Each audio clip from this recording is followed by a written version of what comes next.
Cool. All right. Welcome, guys. There's a couple of us in here tonight, obviously, which is was just fine. So, at any point in time, if you want to cut me off or have any questions, please speak up. My experience with these kind of clinics, and I haven't done one of these online ones since COVID when we all had to do these.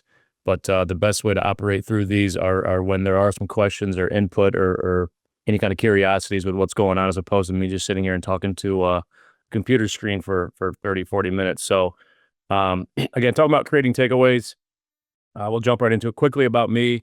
Born and raised in Mendon, Michigan, Southwest Michigan, at a little school called Mendon.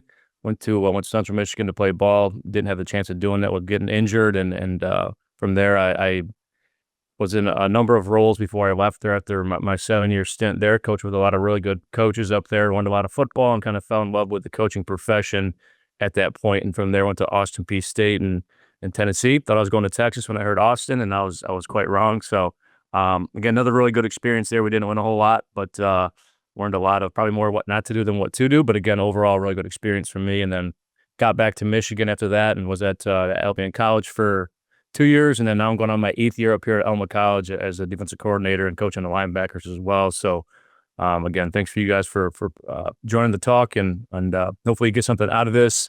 Again, I don't want to talk a ton of scheme stuff, but I'll go over a couple of the most important pieces to me and our defensive staff and how we operate with creating takeaways. Before we jump into that quickly, philosophy-wise, I know we all have a different philosophy, but for me, it truly was, impacting and developing young people. When I got into this profession very young in my career, when I was at Central Michigan, I loved the scheme, the X's and O's of it, but more importantly was the ability to impact young people is what really filled my bucket and what I really enjoyed, and kind of found my purpose and my why, in my opinion, at that point in time. As far as culture to scheme, to me, it's 2 to 1. I think it's hard to be successful without a really strong culture. We've created what we call here at Alma College our kill style culture. And since developing that and implementing that, we won a lot of football games and a couple championships. And more importantly, with this conversation, we created a heck of a lot of takeaways. So the relationship piece is always a number one thing within our culture of developing relationships. It's a number one goal every fall camp when we go into our first unit meeting. Creating leaders, having leaders on our defense and then on our team are also really important parts. We call it PLP here, where it's a player-led program. And, again, I think a coach-led team's really can be really successful, but a player-led team, I think, can be even more successful. So it's something that we strive to do every year. A couple more things, just the last bullet point here. I'm a big believer as far as philosophy goes. There's a number of ways of coaching, of doing things, of operating through scheme, and I'm a huge believer in that. So the things I want to talk about today or what I believe in and our staff believes in doesn't mean that that's the only way of operating and doing it. Another piece of that too is we are always looking for better ways to do things to gain an edge. As football changes, as rules change, just trying to find different ways again to be better as we go into each off season. So a couple of logos we have here. The one on the right is our defensive logo that we talk about quite often. Again, the family piece being the most important, and then our EAT mentality, we call it, so the effort, energy, attitude, and toughness. Something our guys can kind of to take hold of. Back to the strip drill piece again. For the longest time in coaching this strip drill, it was always directly behind the ball carrier and working it over and over and over. And as we've evolved, we've changed our angles. From a backside 45 to the right, to the left. And as you see on the bottom, implementing 2 guys.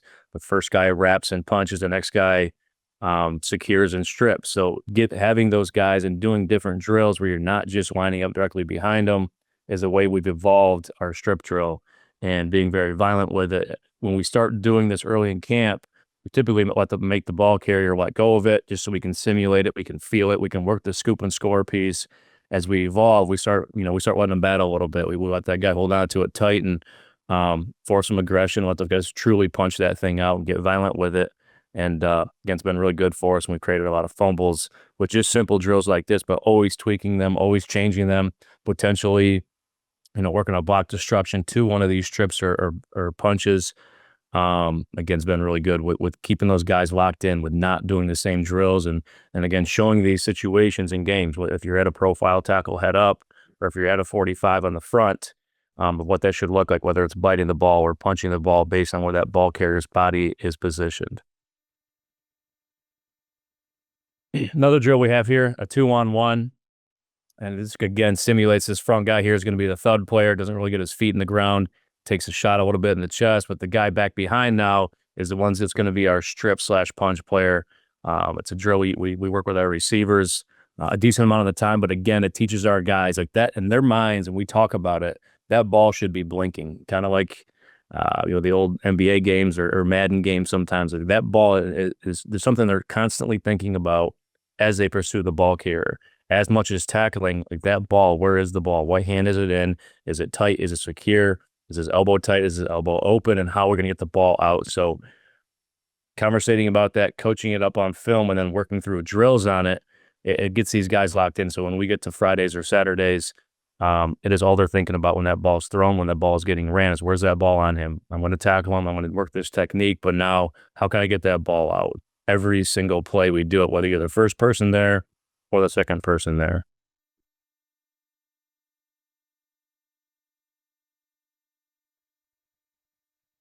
Preparation piece here, I'll show you the back view. Again, we got to cover two concepts on defense here. The safety knows, again, with his vertical route, this quarterback he threw a lot of hole shots, and again, really good quarterback, had a really strong arm, but you can see our safety, he baits it a little bit. He doesn't open up, doesn't get a ton of width here. There is a bit of a hole. He baits it. He waits till his front hand's off the ball.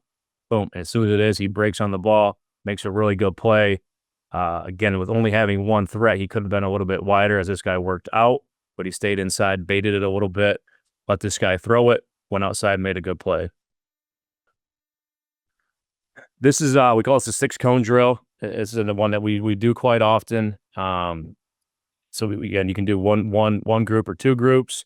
The best part of this is you get different angles for tackling as well as different angles for getting the ball out, and you can work the bite the ball mentality as well. So the one on the bottom here, I believe, is a little bit better for us. You get them side to side, and the offenses in the white jerseys, they can pick any of these 3 cones. As wherever cone they hit, they touch it, and they turn around immediately and try to run through these 3 cones. The defensive player, again, can pick any of these cones. And you start off, a lot of times they pick the middle cone, which is great. Then you can start mandating, hey, pick the right cone. And then now you're going to really force a bunch of different angles as opposed to just head up or just to a 45. You see much more realistic open field tackling in a confined space. So this is one of our favorite drills. Got not great technique here on the defense. We get our feet wide. We quit buzzing our feet. We have dead feet here. We're reaching. But it's really good stuff to work early in camp. And you can see as you go throughout the season, the guys get a heck of a lot better at it. And you start to see some turnovers forced as well in a drill like this. So we call this one the 6-cone drill. I think the back look here is a little bit better. So here's a bite the ball example. This is a couple of years ago with our corner, who was probably 5'9", 160 pounds, just a little guy, was tough as heck, and he loved forcing turnovers. He threw his body into a lot of messes, didn't care what it felt like. But you can see from the left side here, coming in full speed, seeing that ball in the front of that ball carrier and just launching, getting his helmet on the ball. And again, a great example of biting the ball, creating a huge turnover. And it happened quite often that year. Another example up top with our field side rover, utility, safety, linebacker, whatever you want to call them. Get a late check down to the field side here in the flat. He redirects, goes out here. The guy has the ball, not secured with his body. He immediately tries to find the ball, puts his helmet on it, creates a fumble. We get the ball back.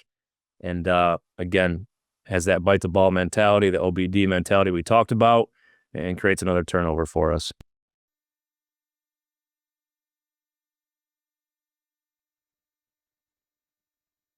Again, a little more of a profile, head on head, straight up, sees the ball, drops his head down, gets his helmet on his hand, slash ball, pops loose, create another fumble. So the violence, of our defense and the mentality of biting the ball has been probably the 2 biggest reasons for the fumbles that we have created across the board from a percentage standpoint of total fumbles. This one here is more the other side of it. We're working the strip. You can see 17 again up top.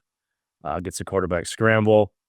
We got him wrapped up, and then immediately, again, he sees that ball, and he starts ripping it. Pops it out, end up getting a fumble recovery for a touchdown. That's the first playoff game we had here on our home field a couple years ago.